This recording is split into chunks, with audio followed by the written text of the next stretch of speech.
আসসালামু আলাইকুম, আমি মোহাম্মদ বেলাল হোসেন। আজকে আমরা Rony Parvez triply job solution বইয়ের ডিসি সার্কিটের 102 নম্বর ম্যাথ থেকে আলোচনা শুরু করব। 101 নম্বর ম্যাথটা আমরা স্কিপ করতেছি, কারণ হচ্ছে এখানে ডিপেন্ডেন্ট সোর্স দেয়া আছে। আর ডিপেন্ডেন্ট সোর্স দেয়া মানে কি, আরটিএস নির্ণয় করার সময় টেস্ট ভোল্টেজ অথবা টেস্ট কারেন্ট নিয়ম ফেলাতে হয়। কাজেই ম্যাথটা অনেক বড় হয়। আর যেহেতু আমরা ডিপ্লোমার আলেখে সিলেবাস, কাজেই আমরা ম্যাথটাকে স্কিপ করতেছি। যাদের একান্তই করার আগ্রহ আছে তারা আমার previous lecture test voltage test কারেন্টের লেকচারগুলো দেখে এই ম্যাথটা ইজিলি সলভ করতে পারেন। তো 102 নম্বর ম্যাথে কি বলছে, এই আরএল নির্ণয় করতে বলছে, এবং এটা কিসের মাধ্যমে করতে বলছে, ম্যাক্সিমাম পাওয়ার ট্রান্সফার থিওরেমের সাহায্যে আরএল নির্ণয় করতে বলছে, এবং এই আরএলে ম্যাক্সিমাম পাওয়ার কত ট্রান্সফার করবে সেটা নির্ণয় করতে বলছে। তার মানে কি, যারই আরএল নির্ণয় করব তারই ম্যাক্সিমাম পাওয়ার নির্ণয় করব। তো এখানে আরএল সমান সমান আরটিএস কন্ডিশন হচ্ছে। তো চলুন আমরা ম্যাথটা করে দেখি। এই হচ্ছে ম্যাথটা। তো এখন সবার আগে আমরা কি নির্ণয় করব, দেখুন ইকুইভ্যালেন্ট সার্কিটে কীরকম, এইরকম, অর্থাৎ এটা আরটিএস, এটা হচ্ছে ভিটিএস, আর এই জায়গায় ওপেন কি করা হয়েছে, আরএল। তাহলে আমার কন্ডিশন অনুযায়ী কি আরটিএস সমান সমান আরএল লাগবে। তাহলে এখন আমরা এই সার্কিটটা থেকে আরটিএস নির্ণয় করব। যদি আরটিএস নির্ণয় করে সার্কিটটা কেমন হবে, এটা ওপেন হবে, এটা শর্ট হবে। তাহলে রেজিস্টর এটা থাকতেছে, আর এই রেজিস্টরটা থাকতেছে, এবং এই রেজিস্টরটা থাকতেছে। দেখুন, যেহেতু আমরা এই বিষয়ে অনেক বেসিক কনসেপ্টগুলো আলোচনা করেছি, কাজেই আমরা খালি সরাসরি এখন ম্যাথটা সলিউশন করব।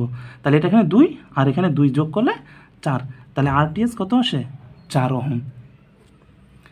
এখন তাহলে কি দরকার, ভিটিএস দরকার। তো ভিটিএস দরকার, তাহলে দেখুন এই জায়গায় এইখান থেকে এইখানে যদি আমরা মিটার লাগাই, তাহলে এই জায়গায় যে ভোল্টেজটা শো করবে সেই ভোল্টেজটাই হবে কি, ভিটিএস। তো এইখান থেকে এটা দেখুন সার্কিটটা কি ওপেন করা, তার মানে কি এই রেজিস্টরটা কোনো কাজ করতেছে না। তাহলে সার্কিটটা কীরকম হচ্ছে, এইরকম একটা সার্কিট আসতেছে, এইরকম একটা সার্কিট আসতেছে। এটা হচ্ছে 6, এটা হচ্ছে 12, এটা হচ্ছে 3, আর এটা 2 এম্পিয়ার। তো আমরা এইখানের যেহেতু ভোল্টেজ নির্ণয় করব, তো কাজে আমরা দেখুন এইখানে যেহেতু ড্রপ নাই, তো এই জায়গার ভোল্টেজটাই হচ্ছে মূলত ভিটিএস। তো এখন যদি আমরা এইখান থেকে এইখানের ভোল্টেজটা নির্ণয় করতে পারি, তাহলে এই ভোল্টেজটাই হবে আমার ভিটিএস। তো দেখুন, তো আমরা খুব ইজিলিভাবে যদি করতে চাই, তো সার্কিটটা তো আমরা এইরকম অঙ্কন করতে পারি, নোডাল ফেলাবো, যেখানে ভুল হওয়ার প্রবাবিলিটি সবচেয়ে কম থাকবে। এইরকম, এটা হচ্ছে 6, এটা হচ্ছে 12, এটা হচ্ছে 3, এটা হচ্ছে 2, এটা V1 ধরলাম, অর্থাৎ নোডাল ফেলাবো, অথবা V1 ধরলাম। তাহলে এখানে যদি নোডাল ফেলাই আমরা কি আসে, V1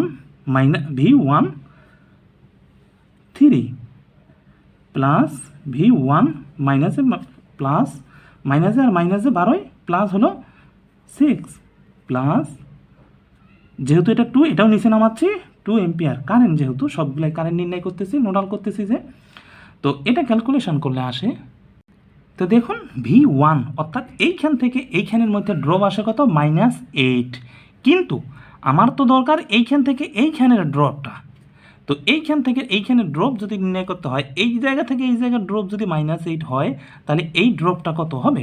তাহলে আমরা এখন দেখি, দেখুন আমরা এইখানে কারেন্ট কীরকম পাচ্ছিলাম ওই জায়গায়, অর্থাৎ এইখান থেকে এই বাহুটায় কারেন্ট হচ্ছে এইটা, এইখান থেকে এই বাহুটার কারেন্ট হচ্ছে এইটা, আর এই বাহুটার কারেন্ট হচ্ছে এইটা, তাই না? তার মানে এই হচ্ছে কারেন্ট।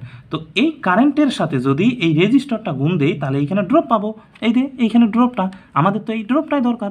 তাহলে এইখান থেকে এইখানে ড্রপ হচ্ছে কি, ভিটিএস। তাহলে ভিটিএস সমান সমান এইখান থেকে কি কারেন্ট প্রবাহিত হয়েছে, এই কারেন্টটা, অর্থাৎ V1 প্লাস 12/6, এবং কারেন্ট পাইলাম, এটার কারেন্ট পাইলাম, তাহলে রেজিস্টার কত, 6, তাহলে 6 যদি কাটা যায়, V1 কত পাইছি, -8, তাহলে -8 প্লাস 12 সমান সমান কত, 4। তার মানে কি, এই যে ভিটিএস কত পাইলাম, 4 পাইলাম। তো আরটিএস তো পাইছি কত, 4, তাহলে এখানে কত, 4। তো যেহেতু কন্ডিশন আমার আরটিএস সমান সমান আরএল হচ্ছে, তার মানে কি এটাও 4। তো এখন তাহলে এইখানে ম্যাক্সিমাম পাওয়ার কত, ম্যাক্সিমাম পাওয়ারের সূত্র আমরা কি জানি, যে এর মধ্যে যে কারেন্টটা প্রবাহিত হচ্ছে IL² গুণন এর RL। তাহলে IL কত, মোট ভোল্টেজ অর্থাৎ এই সার্কিটের মোট ভোল্টেজ এবং মোট রেজিস্টর, তাহলে মোট ভোল্টেজ কত 4 স্কোয়ার, যেহেতু স্কোয়ার দেওয়া, আর মোট রেজিস্টর হচ্ছে 8 উপর স্কোয়ার গুণন রেজিস্টর হচ্ছে কত 4, তাহলে ক্যালকুলেশন করলে কত হয়, ক্যালকুলেশন করলে আসে 1 ওয়াট। এই হচ্ছে উত্তর। এবার দেখব তারপরের ম্যাথটা। এটার ক্ষেত্রে দেখুন 103 নম্বরে বলছে find the value of RL maximum power transfer theorem. তো ম্যাক্সিমাম পাওয়ার ট্রান্সফার থিওরেমের সাহায্যে RL নির্ণয় করতে হবে এবং দ্য ম্যাক্সিমাম পাওয়ার ট্রান্সফারেট, এখানে কী পরিমাণ পাওয়ার ট্রান্সফারেট করতেছে সেটাও নির্ণয় করতে হবে। তাহলে দেখুন যেটার অজানা ভ্যালু যারই নির্ণয় করতেছে এবং তারই ম্যাক্সিমাম পাওয়ারও নির্ণয় করতে বলতেছে, তার মানে কি RL সমান সমান RTS কন্ডিশন হচ্ছে। তো এখন এই ম্যাথটা আমরা চলুন খাতার মধ্যে নিয়ে ইজিলি সলভ করি। এই হচ্ছে ম্যাথটা। তো ম্যাথটার ইকুইভ্যালেন্ট সার্কিটটা কীরকম আসবে, এই রকম, অর্থাৎ এইখানে কি এই জায়গায় যে RLটা ছিল সেই RLটা, আর এটা হচ্ছে কি RTS, আর এটা হচ্ছে কি VTS, যেহেতু ম্যাক্সিমাম পাওয়ার ট্রান্সফার থিওরেমের ইকুইভ্যালেন্ট সার্কিটটা আর থেভেনিনের ইকুইভ্যালেন্ট সার্কিটটা সেম। তাহলে এই যে RLটা অর্থাৎ এইখানে যে RLটা আমরা ওপেন করছি সেইটা, তো এখন RTS নির্ণয় করি এই সার্কিটটা থেকে। যেহেতু এটা কারেন্ট সোর্স ওপেন হয়ে যাবে, এটা ভোল্টেজ সোর্স শর্ট হয়ে যাবে, তাহলে সার্কিটটা কীরকম হবে, RTS যখন নির্ণয় করব তখন এইরকম হবে সার্কিটটা। এটা হবে কি RTS, তাহলে এটা হচ্ছে 10, এটা হচ্ছে 10, এটা হচ্ছে 2, এটা হচ্ছে 3, তার মানে 10 10 5, 5 3 8 আর 2 10, তাহলে RTS আসলো কত 10 ওহম, কারণ এই দুটো প্যারালাল আর এই দুটো সিরিজে যোগ, তাহলে RTS কত 10। কন্ডিশন আমরা কি দেখেছি যে RTS সমান সমান RL হচ্ছে, তার মানে কি এটা হচ্ছে 10। এখন দরকার কি VTS। তো এখন আমরা এই জায়গায় কি করব, নোডাল করব। তো নোডাল যদি করি দেখুন এই দিক দিয়ে সার্কিটটা কি এটা ওপেন করা আছে, তার মানে এই রেজিস্টরের মধ্যে যে ড্রপটা আছে এই ড্রপটার কোনো দাম নাই, এখানেও কোনো ড্রপ হচ্ছে না, যেহেতু রেজিস্টর আছে কোনো ড্রপ হচ্ছে না, কারণ হচ্ছে কি এটা ওপেন করা।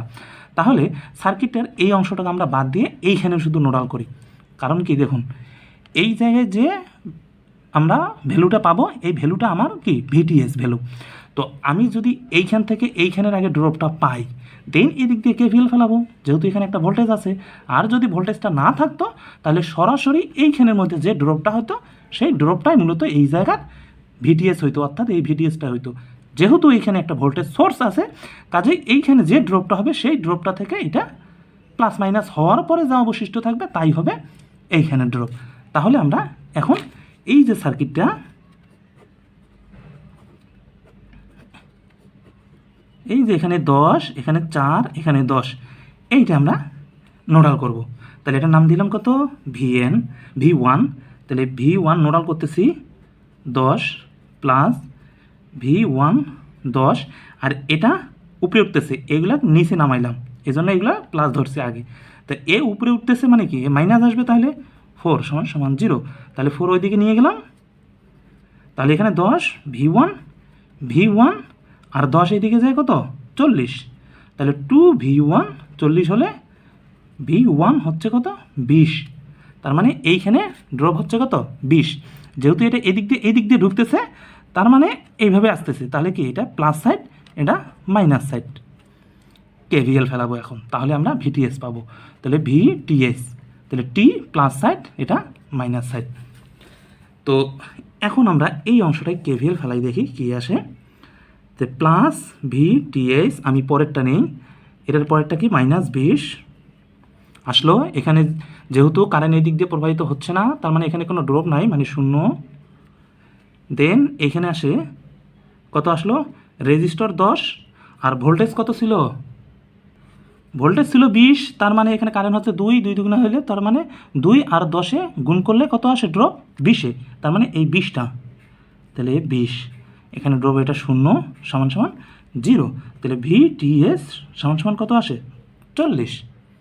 তাহলে এই যে এইখানে VTS আসলো কত 40, তাহলে পাওয়ার কত হবে P ম্যাক্সিমাম পাওয়ার ওই যে IL² RL, তাহলে IL সমান সমান হচ্ছে কি টোটাল ভোল্টেজ টোটাল রেজিস্টর, তাহলে total voltage VTS total resistor RT এইটা আর এইটা যোগ করলে যা হবে স্কোয়ার গুণন RL, তাহলে VTS কত 40, 40-এর উপর স্কোয়ার দিলাম, RTS কত 10 10 20, 20-এর উপর স্কোয়ার, এখানে RL কত 10, ক্যালকুলেশন করলে কি আসে দেখি 40 ওয়াট। এই হচ্ছে উত্তর। এবার দেখি 104 নম্বর ম্যাথ। এটার ক্ষেত্রেও দেখুন এখানে ডিপেন্ডেন্ট সোর্স দেওয়া আছে, যেহেতু ডিপেন্ডেন্ট সোর্স দেওয়া আছে তার মানে এখানে RTS যখন নির্ণয় করতে যাব তখনই আমাকে টেস্ট ভোল্টেজ অথবা টেস্ট কারেন্ট নিয়ম ফলো করতে হবে, সেক্ষেত্রে ম্যাথটা একটু বড় হয়, আমি এটাও স্কিপ করতেছি। তাহলে দেখা যাচ্ছে যে আমরা ম্যাক্সিমাম পাওয়ার ট্রান্সফার থিওরেমে যে কয়টা ডিপেন্ডেন্ট সোর্স পাচ্ছি সে সব কয়টা আমরা স্কিপ করতেছি। অন্য কোনো এক লেকচারে শুধুমাত্র এই ডিপেন্ডেন্ট সোর্সগুলো নিয়ে একটা লেকচার আমি দিব। এবার দেখি 105 নম্বর ম্যাথ। তো 105 নম্বর ম্যাথে কী বলছে, find the value of R1 for maximum power being transferred through R4। বলছে যে এই R1-এর ভ্যালু কী হলে ম্যাক্সিমাম পাওয়ার ট্রান্সফার করবে এইখানে। তো আমরা এর আগের কন্ডিশন দুইটা দেখেছি, দুইটা কন্ডিশনের মধ্যে একটা কন্ডিশন কী ছিল, যে যার অজানা ভ্যালু নির্ণয় করতে বলবে তারে যদি ম্যাক্সিমাম পাওয়ার নির্ণয় করতে বলে তাহলে RL সমান সমান RTS, এই কন্ডিশনে সলভ করব। আর একটা কন্ডিশন কী ছিল, যদি যারই অজানা ভ্যালু নির্ণয় করতে বলবে এবং তার ম্যাক্সিমাম পাওয়ার ট্রান্সফার যদি অন্য জায়গায় করতে বলে সেক্ষেত্রে ওই আরটা হয় 0 হবে, নয় ওই আরটা ইনফিনিটি হবে। এখন দেখুন তো কোন কন্ডিশনে পড়তেছে, এই কন্ডিশনে পড়তেছে। তো এই কন্ডিশনে পড়লে এই আরটা হয় ইনফিনিটি হবে, নয় 0 হবে। এখন আরটা যদি ইনফিনিটি করি মানে কি এই অংশটা ওপেন হয়ে যাবে। তো এই অংশ ওপেন হলে এই দিকে আর কোনো সার্কিট কিছু থাকে, সব খালি প্যারামিটার থাকে, কোনো সোর্স থাকে না, তার মানে কি এটা অ্যাক্টিভ সোর্স হবে, একটা হবে না। তাহলে দেখুন তাহলে এটা যদি আমরা 0 ধরি, তাহলে এটা যদি 0 ধরি তাহলে দেখুন এদিক দিয়ে সার্কিট আসতেছে এবং এখানে ম্যাক্সিমাম পাওয়ার ট্রান্সফার করবে, তার মানে এটার উত্তর হচ্ছে কি R1 সমান সমান 0। এটার উত্তর শেষ 105। এবার দেখি 106 নম্বরের ক্ষেত্রে। 106 নম্বরও হচ্ছে সেম ম্যাথ, যে তারা কি বলছে যে এইটার ভ্যালু, এই যে একটা অ্যাডজাস্টেবল রেজিস্টার দেওয়া আছে, দেখুন তীর চিহ্ন দিয়ে দিছে, যে এটার ভ্যালু কত হলে ম্যাক্সিমাম পাওয়ার ট্রান্সফার করবে এইখানে। তার মানে কি দাঁড়াচ্ছে যে এই RL এর এই কন্ডিশন হচ্ছে, অর্থাৎ এই R সমান সমান হয় ইনফিনিটি হবে, নয় ওই R সমান সমান 0 হবে। তো দেখুন এই R সমান সমান আমরা যদি ইনফিনিটি ধরি তাহলে কি হচ্ছে, এটা ওপেন হয়ে যাচ্ছে। তো ওপেন যদি হয় তাহলে এইটা আর এইটা কি সিরিজ হচ্ছে, তাহলে সিরিজ যদি হয় তাহলে টোটাল কারেন্ট কত হয় দেখুন তো, টোটাল ভোল্টেজ 100 আর রেজিস্টার আছে 150 আর এখানে 100, অর্থাৎ এই জায়গায় 250 আর এইখানে হচ্ছে 100 ভোল্ট। তাহলে ক্যালকুলেশন করে দেখি আমরা দেখব যে পাওয়ারটা আসতেছে সেই পাওয়ারটা হচ্ছে 16। কারণ হচ্ছে কি 100-রে যখন 250 দিয়ে ভাগ দিব তখন 0.4 এম্পিয়ার আসবে। 4 এম্পিয়ার আসলে এই জায়গার পাওয়ার তখন কত হবে, যে IL² RL, এটা কত 0.4। তা 0.4 এটা ক্যালকুলেশন করলে আসবে কত 16। তো তার মানে আমরা দেখতেছি যদি আমরা এইটাকে ইনফিনিটি ধরি তাহলে আমার এইখানে পাওয়ার আসবে কত 16, কিন্তু এখানে তো আমার ম্যাক্সিমাম পাওয়ারের কথা বলা আছে। তাহলে এবার আমরা এটাকে শর্ট ধরবো, অর্থাৎ 0 ধরবো। তো 0 যদি করি তাহলে এখান দিয়ে এটা শর্ট মানে এই রেজিস্টারের কোনো দাম নাই। তো এই রেজিস্টারের যদি দাম না থাকে তাহলে আর টোটাল রেজিস্টার কত থাকতেছে, এখানে 50 আর এখানে 100, তাহলে 150। তাহলে কারেন্ট কত আসে দেখি 100, অর্থাৎ টোটাল ভোল্টেজ, আর রেজিস্ট্যান্স হচ্ছে কত 150, অর্থাৎ 0.667 হচ্ছে কারেন্ট। তাহলে এই সূত্র ফেলাই, তাহলে গুণন 0.6667 গুণন কত রেজিস্টার কত 100, তাহলে আসে কত 44.44। তো এখন দেখুন তো এটাকে আমরা শর্ট ধরাতে, অর্থাৎ R সমান সমান 0 ধরাতে এইখানে সর্বোচ্চ পাওয়ার পাওয়া গেছে। তার মানে উত্তরের প্রশ্নের ক্ষেত্রে এটা সমান সমান এখন উত্তর আসবে R সমান সমান 0 হবে। তাহলে R সমান সমান 0 দিব এবং ম্যাক্সিমাম পাওয়ার যেহেতু নির্ণয় করতে বলছে সেটা এই সূত্র দিয়ে বাইর করে দেখাই দিব। এই ছিল আমাদের 106 নম্বর ম্যাথ। এবার দেখি 107 নম্বর ম্যাথ। 107 নম্বর ম্যাথের ক্ষেত্রে তারা আমাদের বলছে যে ম্যাক্সিমাম পাওয়ার ট্রান্সফার থিওরেমের ইফিসিয়েন্সি কেমন হবে এবং ভোল্টেজ রেগুলেশন কত হবে। তো maximum power condition, maximum power transfer theorem. তো আমরা এখন চলুন খাতার মধ্যে করি।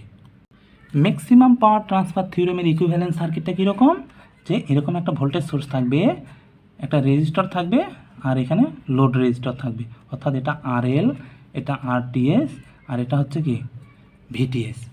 তো এখন যেহেতু আমাদের এফিসিয়েন্সি এবং ভোল্টেজ রেগুলেশন দুটাই নির্ণয় করতে বলছে condition maximum power transfer theorem, তাহলে আমরা আগে এফিসিয়েন্সি নির্ণয় করি।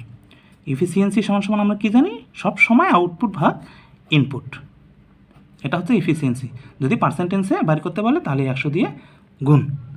তো এখন দেখি তাহলে আউটপুট কোনটা, এই সার্কিটটার এইখান থেকে এই অংশটা লোড, তার মানে কি এটা আউটপুট আর এই অংশটা তার ইনপুটের ক্ষেত্রে। তাহলে আউটপুটের ক্ষেত্রে পাওয়ার তাহলে কত হচ্ছে IL² RL। তাহলে ইনপুটের ক্ষেত্রে পাওয়ার তাহলে কি হচ্ছে, এটা যেহেতু রেজিস্টর এর মধ্যে একটা লস আছে, এর মধ্যে একটা লস আছে, তাহলে কি কি IL² RL, কারণ হচ্ছে এর মধ্যে কি IL কারেন্ট প্রবাহিত হচ্ছে। তাহলে এটা একটা, আর একটা কি IL² RTS, অর্থাৎ এর মধ্যে একটা ড্রপ, এর মধ্যে একটা লস, এর মধ্যে একটা লস, দুইটা লস যোগ, তাহলে ইনপুট লস এবং আউটপুট লস গুণন 100। কিন্তু ম্যাক্সিমাম পাওয়ারের ক্ষেত্রে আমরা কি জানি RTS RL। তাহলে এখন জাস্ট খালি ভ্যালুটা বসাই, অর্থাৎ এটার নামও দেই RTS, যেহেতু এটা RL, এটাকেও RL বানাই, এটাকেও RL বানাইলাম, তাহলে এখানে 2RL, তাহলে এটা দেখি IL² RL 2 IL² RL, কারণ হচ্ছে কি এই কন্ডিশন মোতাবেকে। তাহলে দেখুন এইটার সাথে এটা কেটে দিলাম, তাহলে থাকে কত 100/2, তার মানে কি 50%। এফিসিয়েন্সি হচ্ছে কত, ম্যাক্সিমাম পাওয়ার ট্রান্সফার থিওরেমের এফিসিয়েন্সি 50%। তাহলে রেগুলেশন কত, তো রেগুলেশনের সূত্র আমরা কি জানি, V no load minus V full load ভাগ ভি ফুল লোড, এটা হচ্ছে আমরা ভোল্টেজ রেগুলেশন জানি। যদি পার্সেন্টেজ বলে তাহলে এখানে 100 দিয়ে গুণ, এটা পার্সেন্টেজ, এইরকম ভোল্টেজ রেগুলেশনের সূত্র। ভোল্টেজ পাচ্ছে কি এই অংশটা। তাহলে ফুল লোড ভোল্টেজ কোনটা, ফুল লোড অর্থাৎ একেবারে লোড চলালে যে ভোল্টেজটা, এটা হচ্ছে ফুল লোড। আর এই রেজিস্টারটা তো এর ইন্টারনাল রেজিস্টার, অর্থাৎ এই ভোল্টেজটা তার ইন্টারনাল রেজিস্টার, তাহলে মাইনাস ফুল লোড ভাগ ভি ফুল লোড। তো এইখানে ফুল লোড ভোল্টেজ কত, তো দেখি আমরা এটার ভ্যালু দেই এখানে V0, তাহলে V0 সমান সমান মোট ভোল্টেজ গুণন ওই শাখার register, voltage dividing rule use করতেছি, ভাগ টোটাল রেজিস্টার। তাহলে এটাও ধরি RTS, তাহলে 2RL ধরি, সব RL ধরি, তাহলে VTS গুণন RL। কেন এটা কনফিউশন আমরা হচ্ছে যে RTS কব না RL কব, এটা যেটা সমান, আপনি RTS হিসাব করতে পারেন, RLও হিসাব করতে পারেন। এটা কেটে দেয়, তার মানে VTS ভাগ 2। তাহলে এই যে ফুল লোড ভোল্টেজটা, এইখানের যে ভোল্টেজটা, সেটা হচ্ছে কি VTS এর অর্ধেক। তাহলে এইখানে আমরা বসাই এখন VTS মাইনাস VTS এর অর্ধেক ভাগ VTS এর অর্ধেক।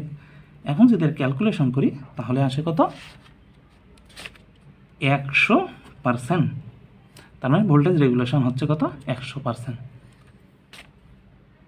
এই ছিল আমাদের আজকের লেকচার।